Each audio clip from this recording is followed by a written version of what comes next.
Hello, everyone. Good afternoon or good morning, good evening, depending on where you are in the world. And welcome to this Halo Cross-Media Measurement Community Town Hall. It's June the 24th, and I think this is the third one we've done this year. My name is Matt Green. I'm the Director for Global Media and Measurement at WFA, and I also oversee the Halo initiative.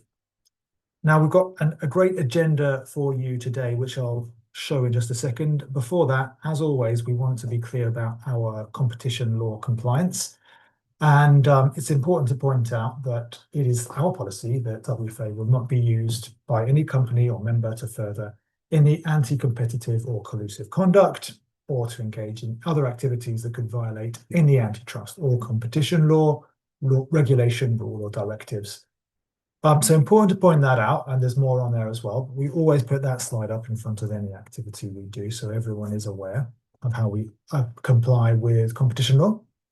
Now, to the agenda for the day. So I'm going to give a little bit of introduction, as we usually do, what's been going on at Halo, how we set ourselves up, what we work on. Then we've got a really interesting section on a regulatory update. We've got the best in the business, my colleague Gabby Robertai, who's going to talk to us about EMFA, or the European Media Freedoms Act. Gabby will give us a bit of background as to what EMFA is all about, and indeed we'll then come on to talk about how Halo complements EMFA. So that should be fascinating. Then, staying with our regulatory update, we're going to hear from Stuart Room, who is Global Head of Data Protection, Privacy and Cybersecurity at DWF, which is a legal firm. Stuart is another one of the best in the business, especially when it comes to privacy preservation and data protection. Stuart will talk to us about the importance of privacy-preserving approaches to the design of advertising technology. Then last, but certainly not least, we will hear from Martin Lawson, who is the Chief Customer Officer at Origin. Origin is at a fascinating stage in its development right now, as you're aware, and as you've heard no doubt from Origin and also in these sessions before. Origin has been in its beta testing phase and is on the precipice of moving into its expanded availability phase.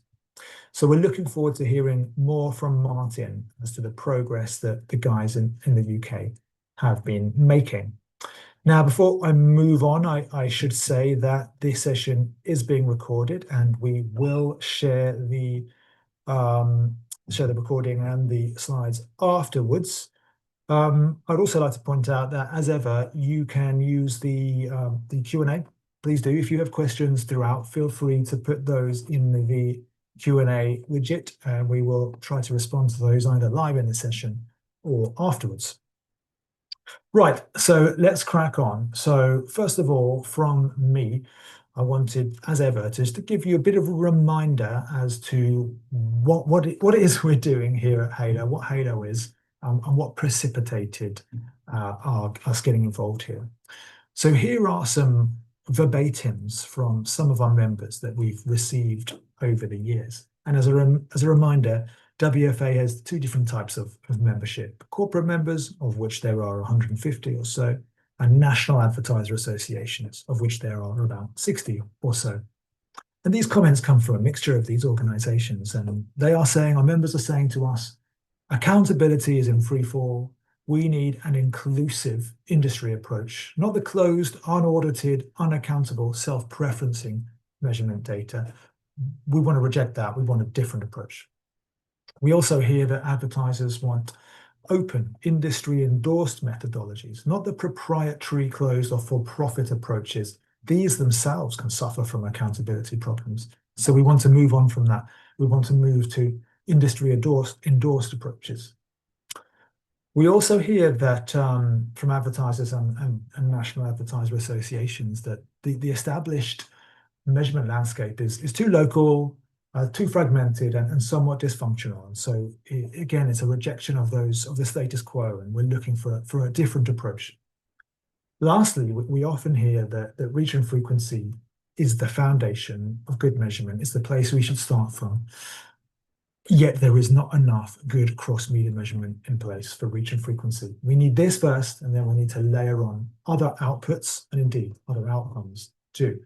So this is what we hear from our members, and it's these reasons that we began the Halo initiative. And you'll have seen from us many times talk about our North Star needs. There are 8 of them, which you can see on screen here. We developed this with the industry, and it's not an esoteric or a particularly detailed list, but I'd struggle to find anyone that would have an issue with these. In fact, they make absolute sense. We want consistent, continuous, always-on measurement. Should be full life cycle, so you have the capacity to look behind you and see how reach and frequency is building up in the past. In the future, advertisers want planning vehicles to do the same thing into the future as well. Comprehensive measurement, of course, we want to measure the entire campaign across all the media channels that we're active across, not just one or two media, but all of them and all the formats as well, video, display, and others. Now, we should be including full funnel measurements here. So suffice to say, not just outputs, and reach and frequency is a foundational output, but we should be looking beyond that to the future where we can measure cross-media outcomes too. Now, naturally, cross-media measurement systems should be fair and objective. They must be private, and we'll hear more from Stuart on the importance of privacy preservation soon. Systems should be trusted and transparent, and we believe that should be enshrined through audit and other mechanisms.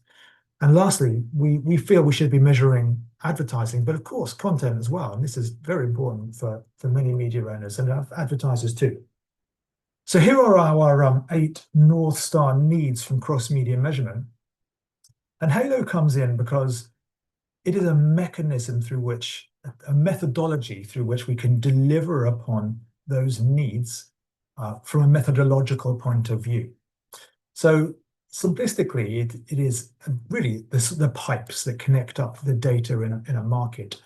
It is an enabler for local users, be that a joint industry committee, a measurement organization, or any other entity that wants to use this system. They can, because it is entirely open sourced and available for anyone that wants to use it. Halo is quite a large part of what's needed in a market to operate the system. So, Halo, through the open source repository, provides the technology for the core components, which cover the virtual persons system, computation, and other parts of the system. That's all included in the open source, which is a large part of what an entity would need to set this up in a market. But it is by no means everything. There are many other attributes that you would need were you to do this in a market. These include input data. So, you need to have publishers participating in your initiative, getting data into a system. You would need model trainers, so vendors to support you with that. You would need vendors to help you implement the open source code and productionize it. You would need panel providers, because Halo there's a requirement for panels which are used to train models, which can then be applied to participating publisher data. You will need metrics and reporting. You would need audits. You will need contracting and commercials. You will need governance and funding. And there may be other spheres or balls that you would need to get this system up and running. And that is the job that Origin have been doing and Aquila in the US have been doing. And that is what we would call a non-trivial exercise, I would suggest. So lots to do there. But it's our view that by solving for the pipes, if you will, the core methodology makes it easier to get this up and running in a market. So we're an enabler for others. We are providing as much as we can as open source to enable those measurement companies and jigs and others to get up and running. But to be clear, there are no users who are actually fully functioning at the moment. We're going to hear from Martin shortly, and Origin is the closest to actually having this system up and running. But there are no others currently using this system other than Aquila, which is coming in the near future. But we're supportive of anyone who wants to use it, and anyone can use it. Right, here's a quick few snapshots from those users, actually. Here is on the left-hand panel. This is all very sort of fresh because it was the Cannes Lion Festival in Cannes just last week, and lots of content around Origin, who are, as I say, are the closest to having a full productionized version of Halo in a market.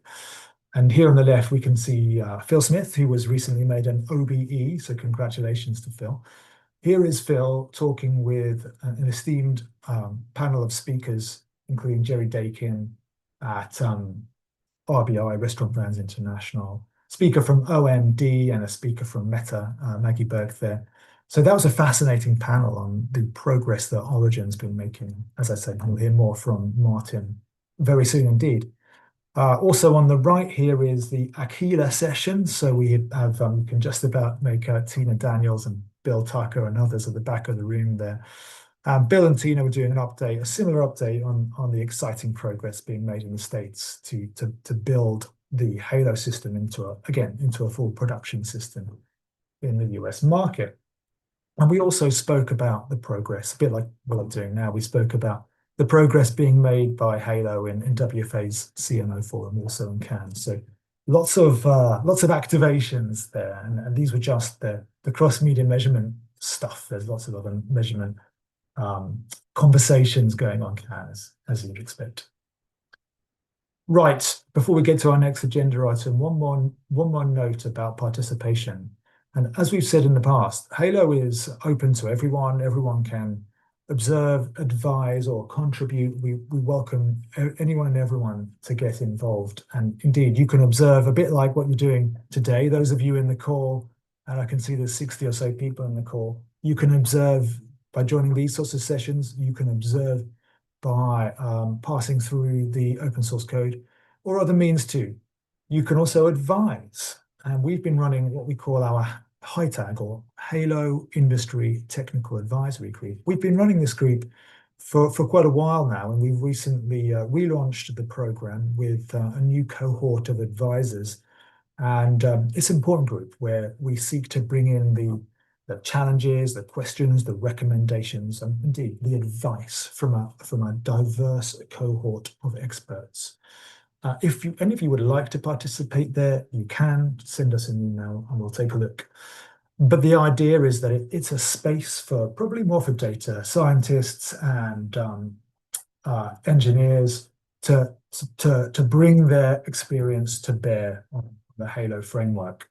So yes, we're looking for diversified skill sets across various different areas, and we're interested in various different categories, really, be you a broadcaster, a joint industry committee, a measurement organization, a media agent, an ad tech company, or something else.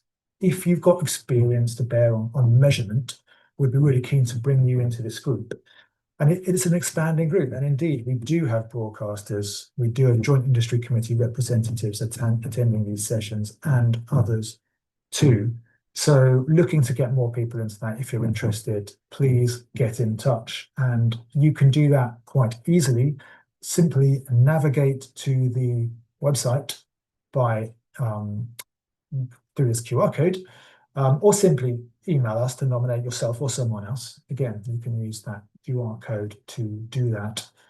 On the website, you will also find various other resources. You'll find the EMFA document we're about to talk about on there. You will find a bunch of FAQs, which we are constantly adding to as some of you ask questions and think, what a good question, let's put that on the site. So you'll find that amongst other resources for you there. Right, now I'm going to introduce my excellent colleague, Gabby, who is going to describe to us what's going on with the incoming European Media Freedoms Act.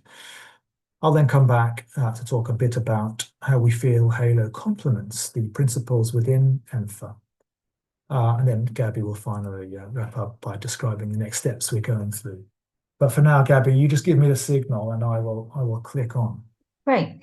Thanks, Matt. Hi, everyone. Yes, we're going to deep dive a bit into what's happening in the EU on the policy and regulatory front, because it's an opportune moment to raise awareness of Halo amongst EU regulators, an endorsement of Halo, and shape some regulatory outcomes. But before getting into that, I just want to set the context and the scene here, which is that European regulators have, over recent years, become increasingly concerned about threats to media independence, pluralism, and the democratic function of journalism across EU member states. So concerns range from things like political interference in editorial decisions, so things like governments exerting control over public broadcasters, opaque media ownership and concentration, so non-transparent ownership structures, state influence through advertising, so this has included things like the channeling of public advertising budgets towards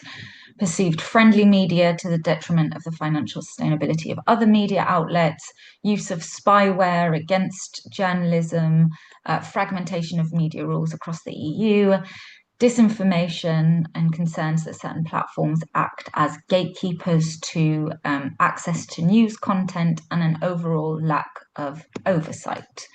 So next slide, Matt. As a result, last year, the EU adopted the European Media Freedom Act, which has as an overarching objective and aim to protect media pluralism and independence. And among numerous other objectives, such as protecting editorial independence, protecting journalistic sources, enhancing transparency of media ownership, it also aims to boost transparency and reliability of audience measurement, particularly for media service providers and for advertisers. Next slide, Matt. And this is because audience measurement is being considered by regulators as critical to media freedom and competition. So what we find when reading the European Media Freedom Act is that the legal text recognises that audience measurement has a direct impact on the allocation and the prices of advertising, and that such measurement is a crucial tool to evaluate the performance of media content, and therefore has implications and impacts on the financing and revenues of media service providers. It also notes that media market players, in particular media service providers and advertisers, should be able to rely on objective audience data stemming from transparent, unbiased, and verifiable audience measurement solutions. But it also notes that there are and continue to be a number of challenges to this, that certain new players have emerged in the media ecosystem, including online platforms, which each provide their own sort of proprietary measurement systems and services without making available information on the methodologies upon which they're based. And that, according to EU regulators, results in information asymmetries among media market players and in potential market distortions, which is, according to them, playing a role in undermining media freedom and pluralism and competition. So next slide, Matt. So what we've seen is, amongst a plethora of different obligations in this European Media Freedom Act, there are a number of dedicated audience measurement provisions which aim to drive fair, transparent, and independent audience measurement. The caveat with that is that these are all principles based and they leave a lot of room for interpretation, which isn't uncommon when it comes to EU policy making. But for example, it's based on three core elements. So the first is, it states that providers of audience measurement systems have to ensure that their measurement systems and the methodologies upon which they rest comply with the following 7 principles. So they have to be transparent, they have to be impartial, they have to be inclusive, they have to be proportional, they have to be non-discriminatory, they have to be comparable, and they have to be verifiable. These providers of audience measurement systems are also obliged to have their audience measurement methodologies independently audited once a year. So there's an obligation for independent auditing of these measurement systems. And thirdly, in order to ensure proper enforcement, proper implementation of these provisions, national regulatory authorities, which are responsible for enforcing the rules, so media regulators, should encourage audience measurement systems to draw up codes of conduct in order to ensure harmonization and standardization across the board. So next slide, Matt.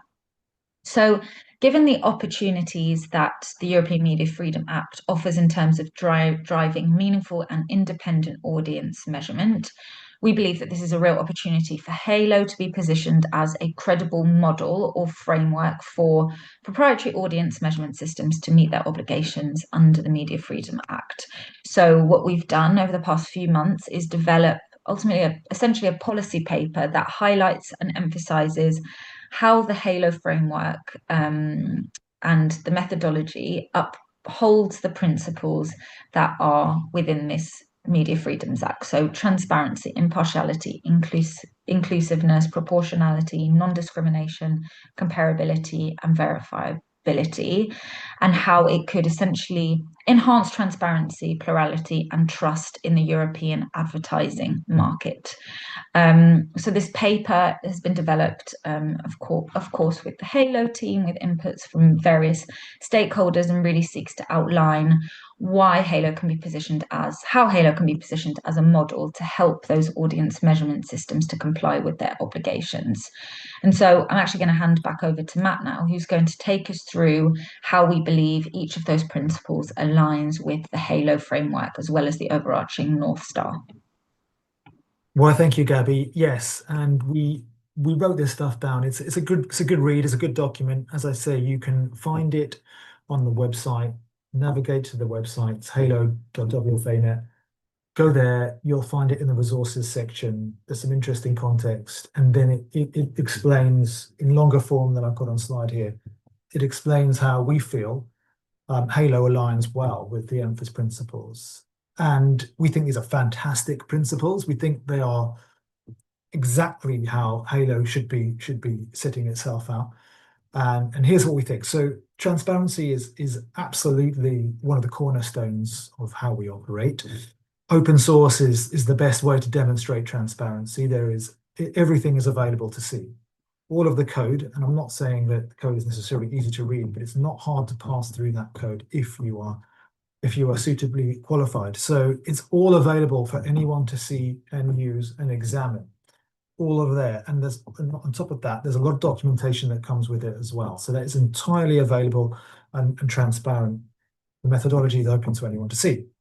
So impartiality, very important indeed. Now, the system has been developed through diverse means. So whether an advertiser, an agency, a national advertiser association, an audience measurement company, panel expert, consulting company, trade groups, media owners, and others have all been involved at various stages in various ways in the development of this methodology. So that's the very best articulation of impartiality in our view. We are made by the industry for the industry, and there have literally been hundreds and hundreds of organizations involved in various ways in the development of that system.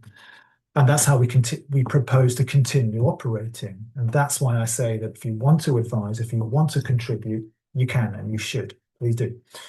Beyond that, it's worth pointing out that we do not prescribe how the Halo system is implemented, if it's implemented at all. That is open to users. And whether this is done through a JIC, through a measurement company, or any other means, we are agnostic of how that is done.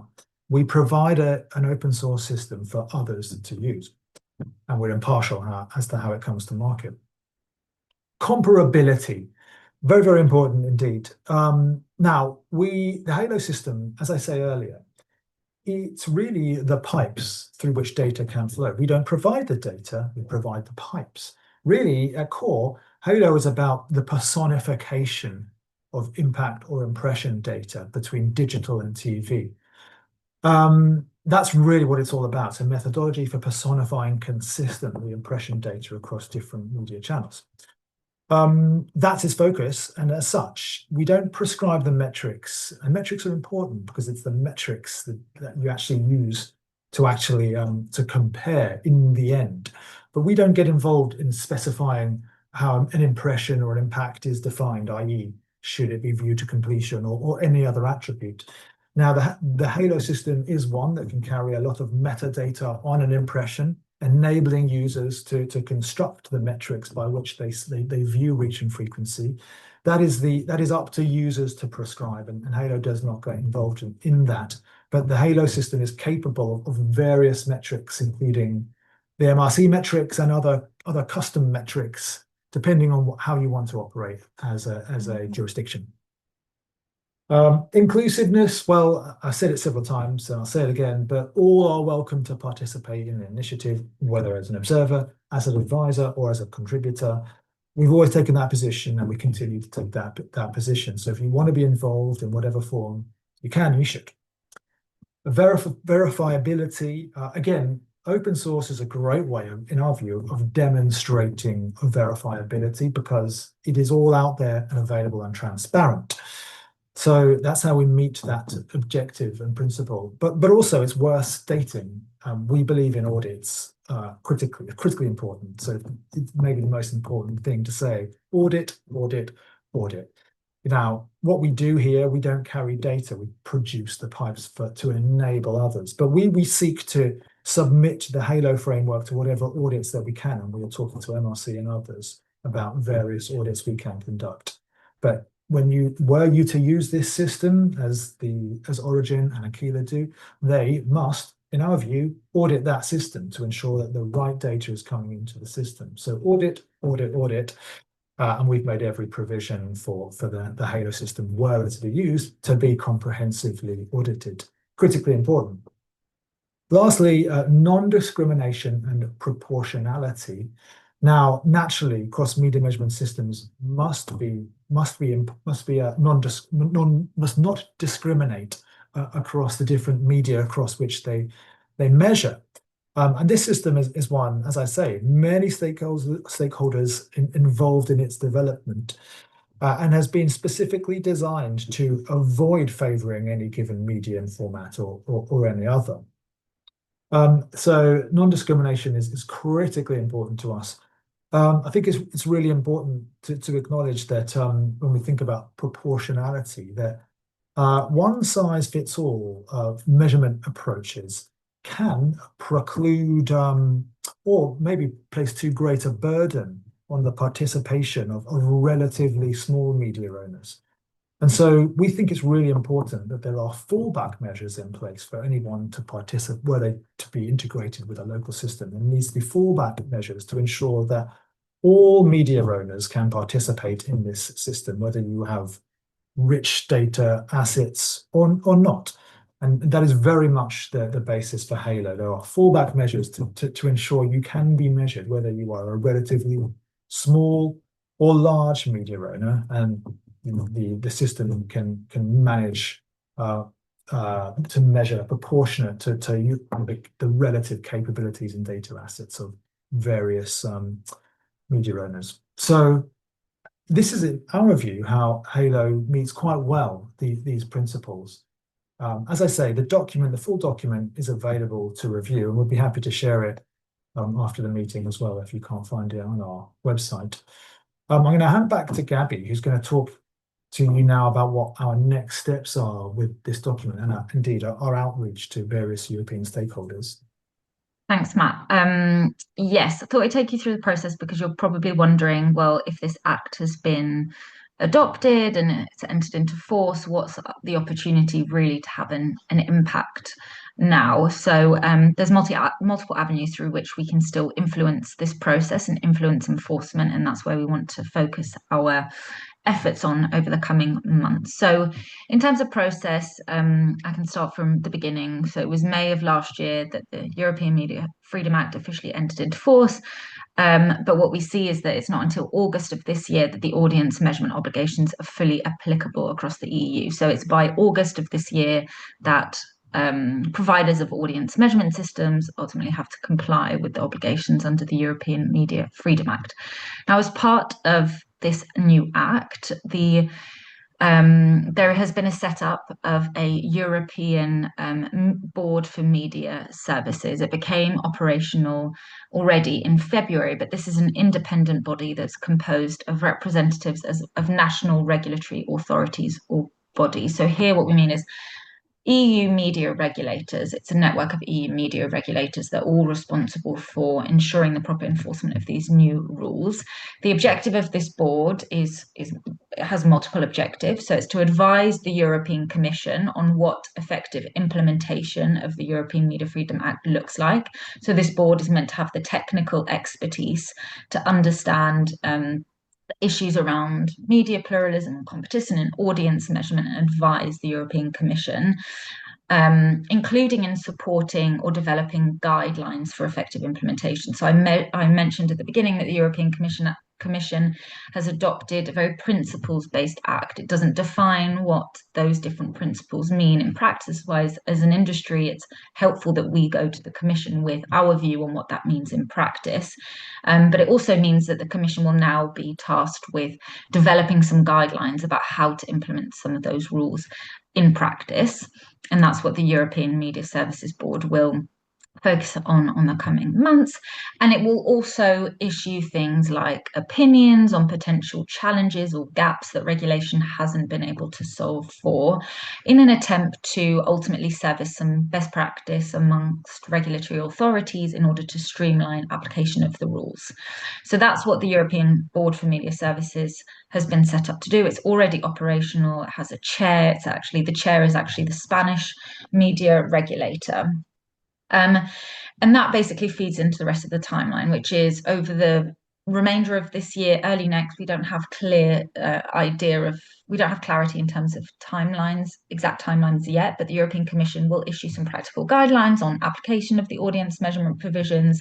The European Media Services Board is to foster exchange of best practice. We can envisage that happening over the course of the next month, early 2026, once regulators have started the enforcement process. And then in 2026 and beyond, media regulators are to encourage those codes of conduct. So you remember that one of the provisions under the Media Freedom Act is for media regulators to bring providers of audience measurement services together to come up with some codes of conduct on what best practice looks like for complying on with these rules, with the objective of harmonizing how providers of audience measurement systems interpret the rules. And so that process of drawing up those codes of conduct represents an opportunity for industry input. So they have to engage with different industry stakeholders, media service providers, advertisers, other key industry stakeholders, with the objective of ensuring that there's good industry input and collaboration. And so those three elements, we feel there's a real opportunity to shape the outcomes. First, drive awareness of Halo being an example of where the industry has come together to effectively agree on a voluntary framework which can be used at local level to encourage cross-media measurement solutions. And while endorsement is not something that EU regulators will do, sort of a light touch endorsement where we can envisage references to Halo being used as best practice in the space of audience measurement. So essentially over the coming months, what we will be doing, myself as policy professional and Matt and the Halo team, is to reach out to both the European Commission, the European Board for Media Services, in an attempt to see how we can best feed into this process, into these various processes over the coming months. That's great. Thank you very much, Gabby. That's really interesting. We're looking forward to that engagement with the EU. And while this system is one that is not currently being used, well, anywhere, I guess we feel it's important to be having a dialogue with the European Union, because maybe there are jurisdictions that want to use this in the future.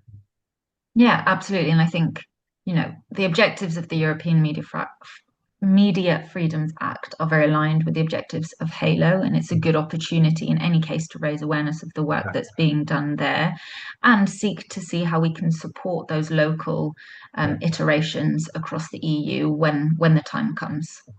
Exactly. Brilliant. Thank you very much, Gabby. I'm going to now move us on to our next speaker. We're a bit behind time, so I'm going to crack on. Stuart, are you there? There you are. Hey, Matt. Stuart is one of the most expert people I've met in the data protection space, and he's been working with us in various shape and form. Here is a ChatGPT sourced bio for Stuart, and yeah, I think you're happy with this, aren't you, Stuart? Oh, Which it's is great. it's good to see it's not hallucinating as it can be sometimes. But it's great to have you here, Stuart. And Thank you. I'm going to take this screen share down now so we can concentrate on the discussion between us. So I'm just going to ask you a few questions because Yeah. I think it's fascinating to hear from someone at the cutting edge of data protection and privacy law.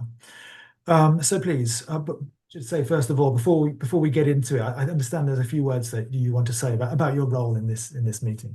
Yeah, thanks ever so much, Matt. And I'm very flattered by the introduction. It's very kind of you. I just want to say that what we'll talk about today, formally, is not legal advice for any listener or anyone who will look at this on view on demand later on. We're talking about high level concepts. This is for educational purposes only, informational purposes only. So no assumptions of responsibility. If you need legal advice on privacy and data protection matters, uh, contact a suitably qualified professional. There we go, Matt. Done. Very good, excellent. All right, Stuart. So to the questions then. So, why is a privacy preserving approach to the design of a tech platform important in this day and age? And I guess that's obvious, but maybe not. And I think it'd be good to hear your response to that question. Yeah, in a way, the first part of the answer is obvious, but the more familiar we get with a topic, potentially the more contemptuous we can be about it. For instance, if you drive from your house to a particular place every single day of the week, guess what? It all becomes very, very automatic, and eventually you might have a crash. You're not taking enough care. So we can hear about privacy and law as if it's coming out of our ears, and it gets dulled in terms of the significance of this point. And we begin with the idea that we need a privacy preserving approach to a system because the law requires that. That's absolutely critical. And what the law is concerned about is a technology platform and what that can do. And again, we lose sight of this because we say it so often. But the ability to process and crunch through huge amounts of data quickly, to build profiles that can enable an automated decision to be taken, that can lead to impacts. And if we're not careful, that they can be negative impacts. So we've got that piece. Mm. But if we take it further beyond this initial idea of law and compliance, we also get the idea of security. So one of the principles of data protection is minimize the amount of processing. And if you were to look at security design principles, very famous principles, the Salter and Schroeder principles, they Mm. say if you want to build a secure system, keep it small. So if we're focused on privacy, we minimize data. By minimizing data, we keep the system small. Therefore, there's less to keep secure. So they go Mm. hand in hand. There's also a longevity piece in all of this. I think we'll come on to again in a minute, but we are not going to rewind the trajectory of data protection that we've been on for 50 years in Europe, less so in other countries, but the principles, they're solid. They're going to last Yeah. forever. Yeah.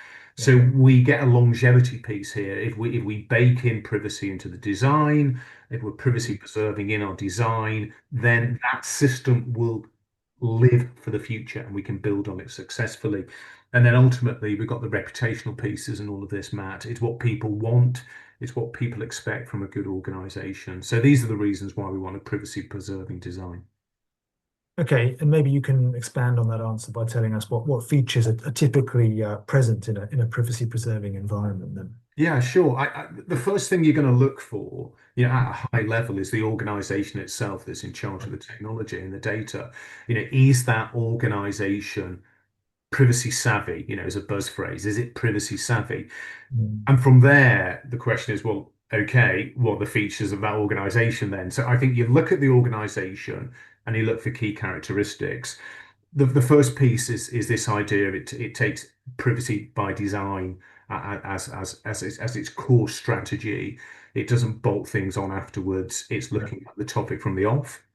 It will understand the need to develop a basket of controls across all layers of the organization. This is where organizations often fail. If we think about the layers of an organization, you've got people, you've got paper, you got tech and data, and then you got the physical layer. And when I deal with privacy breaches all the time, cybersecurity breaches all the time, big part of my practice, and there's a single common denominator in all those failure cases. The organizations are failing despite their policies, despite the paper, despite the risk assessments, despite the people meant to be in charge of things. And it tends to suggest that they're not pushing the basket of controls down to the tech and data layer itself.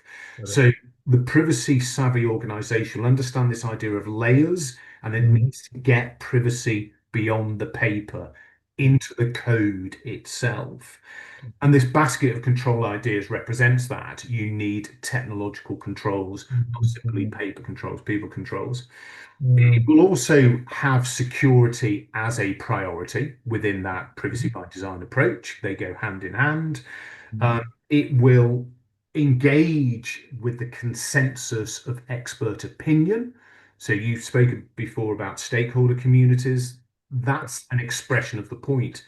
The privacy savvy organization will work with experts from different fields to develop the best solution. And there'll be a layer of transparency, an aura of transparency about that organization and what it's doing. So that's what a privacy preserving environment consists of at a high level. I see. Okay.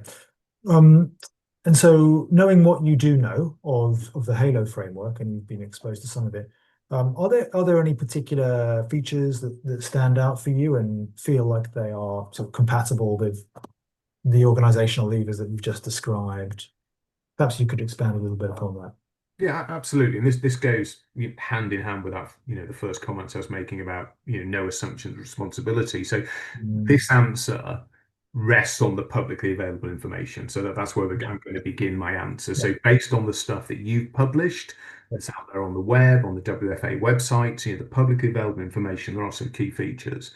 The first is you looked at your North Stars in the last session. Sorry, you get your North Stars in the last session. You got this privacy North Star. That's your trajectory. That aligns with the idea of being a privacy savvy organization. That's important. You've got eight North Stars. One of them is privacy. Yeah. The second is that, again, from the publicly available information, it seems clear to me that the WFA and the Halo platform recognizes the terrors and the perils that privacy law is seeking to address and regulate. So what we're concerned about, for instance, is the idea of, in a sharing community, a collaborative community with loads of stakeholders, contributing to design, the input of data, the use of data, analytics, X, Y, and Z, that in that context, there is always this identification problem, an identification risk, so that data becomes identifiable, people could be singled out, there could be intrusions into their rights, so on and so forth. And it's clear from the design, the publicly available information about the design, that about those terrors, that you've got to be able to enable information to be shared in this collaborative environment with a minimal risk of re-identification of people. And that's illustrated, for instance, by your approach to the VIDs, the virtual identifiers, that we've got this kind of synthetic idea that of personality that plays through the reach and frequency measurement system. So again, that's indicative of privacy savvy organization. You also are publishing the source code. It's on GitHub and various other environments. And this is not an argument about which is best, proprietary software or open source. There's arguments either way, but it enables scrutiny. Right. And for instance, security should not arise from obscurity of the code. Security should arise from the fact that we're confident in our algorithms behind it. We're confident about our protocols, so on and so forth. And if you can give people the opportunity to throw rocks at things, then that is suggestive of a privacy savvy organization. Okay. Two other bits which come out in my mind, this basket of controls across the layers. Okay. The VIDs is part of the basket of controls. The code is part of the basket of controls. You've got contractual requirements for participation in the scheme. There's paper controls. There's various rules. There are going to be, in the various organisations that take this on board, there'll be races setting out responsibilities for people and what they should do. So you're seeing that basket of controls across all the layers, which is absolutely significant. Yeah. And then back again, and this is the final point, Matt, is the stakeholder community. So again, it's clear that you are engaging with the best of the best. You're bringing the best brands to the table, the best subject matter experts to the table. And that's indicative of you tapping the consensus of expert opinion. So just pause there, Matt, but those are the features as I see them. That's excellent. Thank you very much indeed. We haven't got any time for questions because we need to move on to our final speaker. But I love that, and I think you make some really great points. And throwing rocks, people should do, because it's entirely, as I said earlier on, we're entirely open to scrutiny. Everyone can and should have a look through and challenge us, and if they, we'll be open to those challenges as well. Stuart, thank you very much indeed. Really appreciate that. Very interesting indeed. We'll speak again soon. Martin, my apologies. I had hoped to have given you more time than you have. You just got 13 minutes, so I apologise for that. We'd have hoped to have given you more. But hopefully it's enough for you to rattle through an update on the exciting progress you're making in the UK. Well, let's find out, shall we? Excellent. Thank you, Matt. And those of you here at the beginning of the call will have heard Matt refer to the fact that Origin is at the kind of closing end of some pre-launch beta trials, and we are on the precipice of expanded availability. So you'll come and join me on the edge for a few minutes. I'll give you a sense of what the view looks like, and please don't push me off. We'll be jumping off shortly as it is. So I'll share my screen, and then we can take it from there. So let's start here. Hopefully you can see that.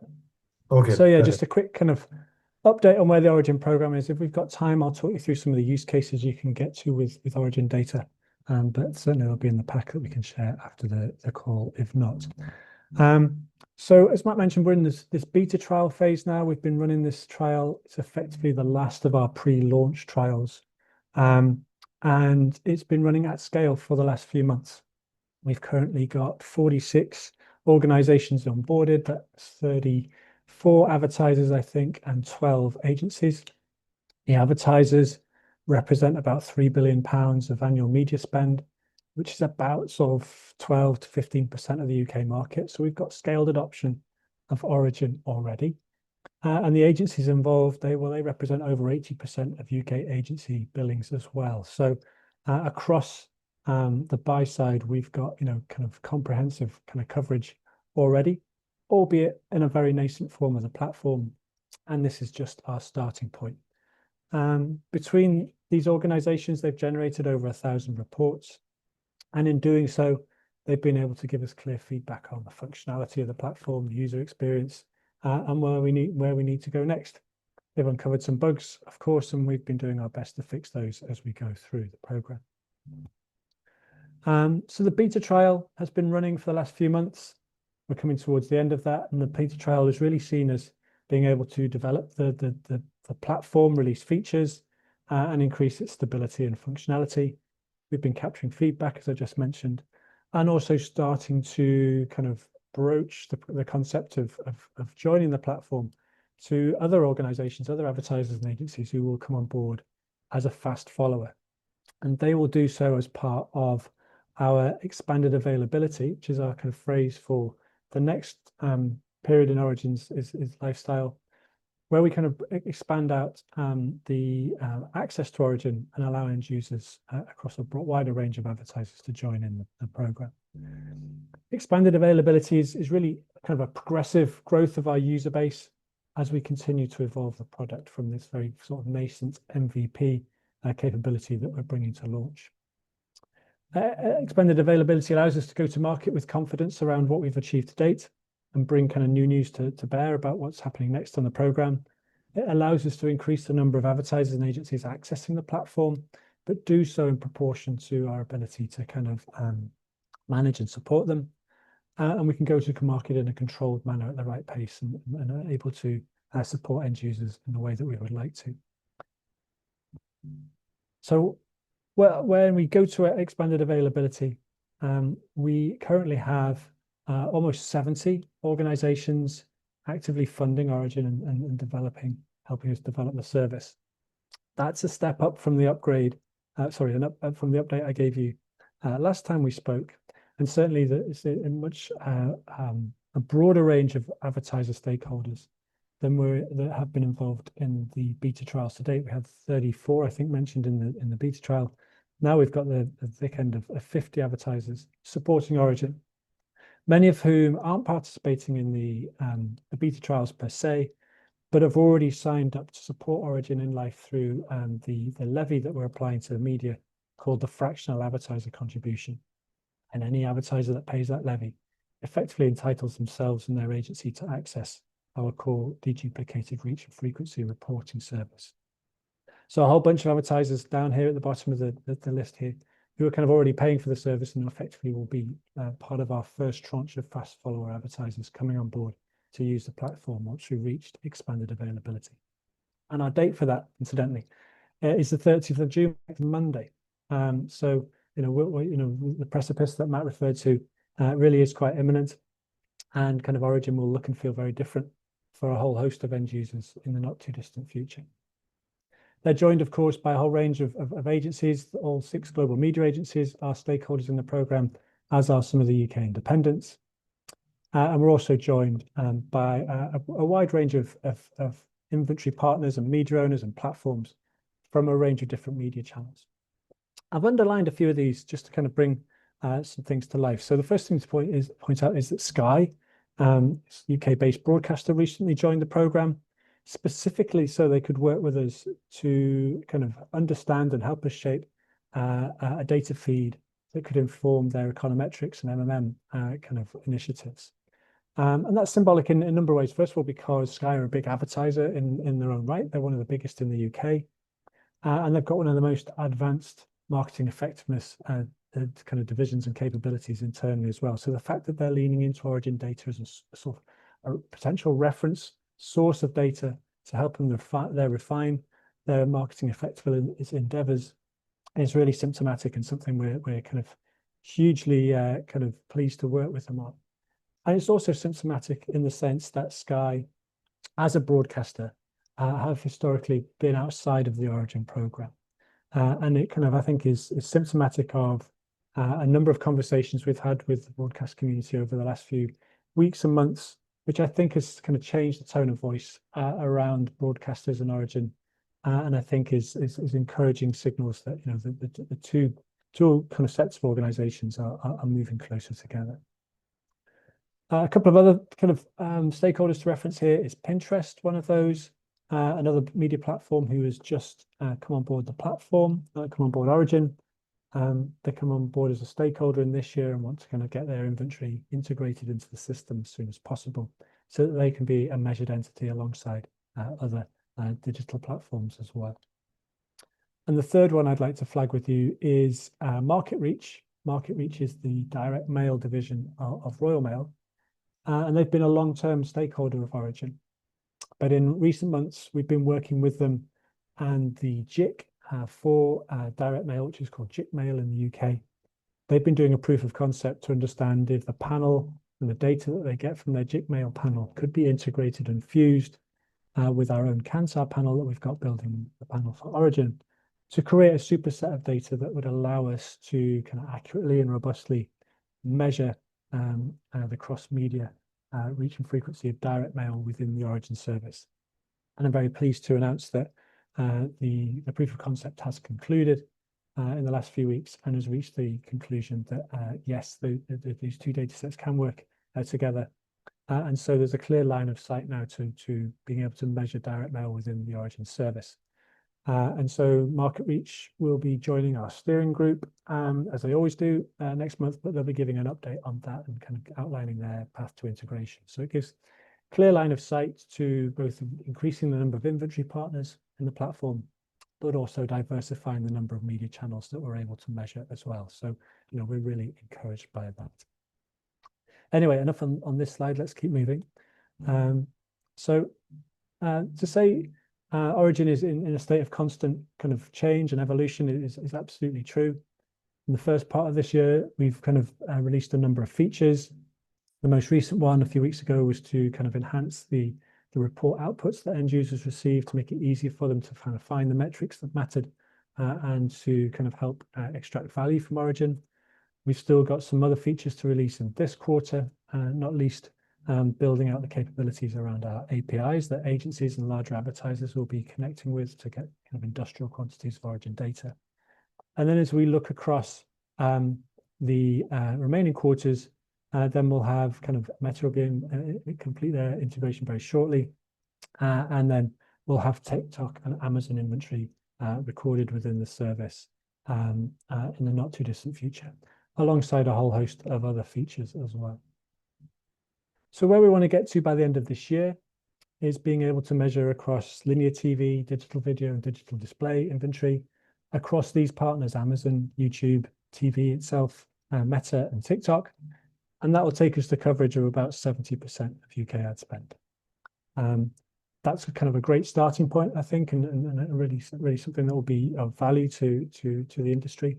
But it's not where we want to end up. And so we're going to be working to bring on board other media channels, not least direct mail, but also kind of print, out of home, audio, etc., to get us to as close to 100% market coverage as quickly as possible. So that, in a nutshell, is the kind of the update on the program. I'm conscious we've got 3 minutes left, so I'm going to quickly whistle through some of the learnings you can get from Origin as it currently stands. Now, this will iterate and evolve over time, but this is what you can get from Origin as if you were acting as a beta trialist. These are illustrative data sets, but what you can do is take three vendors. Let's imagine this is TV, YouTube, and Meta. In isolation, you'll be able to measure what their reach and the frequency you got from each of these vendors. But Origin can bring those together to see what your deduplicated reach was. And for an example, in this example, we've got a reach of almost 50 million. It's been brought down to, so let's say 40 million by understanding where the duplication lies and the crossovers between the channels, not just in totality, but and be able to understand exactly where the crossovers are between each of the respective vendors and what the quantity of that crossover was. We can see, well, not just what the total reach of each platform was, but what the unique reach was and how much duplication there is. And if you overlay your cost data, you can work out what your cost per unique reach point was for any particular measured entity. You can stack rank them in any order of your preference to understand what the incremental reach of any one platform is over any other combination of different media touchpoints. And from a video inventory, you can measure different video completion statuses and understand how that is growing your coverage build over time. So, for example, in this instance here, this vendor here, if you're looking at all the measured impressions that were served, that's effectively the impressions that were rendered and all that was bought. That's your kind of cover build here. And then this pink line underneath it is that cover build for those impressions that were viewed to completion. So 10 out of 14, it's about 70% of impressions were viewed to completion from that vendor. Whereas for this particular vendor, a much kind of closer alignment between the impressions that were bought and those that were viewed to completion. Now, that might be because of the mechanics of being skippable ads, or the targeting of the ads were kind of to an audience that was more attuned to the creative, or indeed the creative might have been a more effective one that was served on a particular platform. We won't know this, of course, but you as the end user will be able to interpret and form your own judgments from the relative performance of any kind of inventory partner that you're looking to measure. And finally, we can look at the kind of frequency across a portfolio of touch points. That's illustrated by the grey bars. So you can see actually in totality was your campaign being delivered at a frequency that was satisfactory to you, and understand what the contribution of any one touch point was within that kind of overall frequency delivery. So if you're looking to increase your frequency, you could understand where you might be able to dial up your presence in certain touch points in order to kind of get that higher frequency. Or if you need to ratchet it back and kind of cut back on wastage, you can understand where you would need to make the accommodations there as well. So that's in a whistle stop. If you have any questions on any of this, please get in touch. We're very happy to take those, and also very happy to share this deck. But mindful of time, I'm going to stop sharing and pass you back to Matt. You did it. Well done. That was fantastic, Martin. Thank you very much. I've done that before. You'd never guessed. Always great to hear from you. A really good update, and it's fascinating to see the data coming through there. I know that's illustrative data, but it's just really interesting. I don't think we've seen that kind of data before. That's the point, really, about these systems. We're seeing that kind of analysis where you can understand what reach you're building against all measured impressions and perhaps 100% view through rate. That's fascinating to see. Right. So to kind of kill your metaphor, we're standing on the precipice. We're going to jump off and we're going to go to some new places. So come on the journey. Yeah. You should. People should come on the journey. And if you've got questions for me, please send them. You'll find my email address. And if you've got questions for Martin, you must get in touch. We haven't had a chance to go through the Q&A, but there hasn't been tons coming in. If you do have questions, shoot them over. But we will be sharing this recording and the presentations and the EMFA paper as well. And I'm looking forward to ongoing dialogue. I think we next meet in this town hall on September 10th. Look out for the invite for that one. And have a fantastic summer over the intervening months. And again, if you're interested in being more active within the Halo community, please reach out and ask. We'd love to work with you. All right, that's all. Have a great afternoon or evening ahead, and we'll talk again soon. Bye-bye. Thanks, Matt. Thanks, Will. Thanks.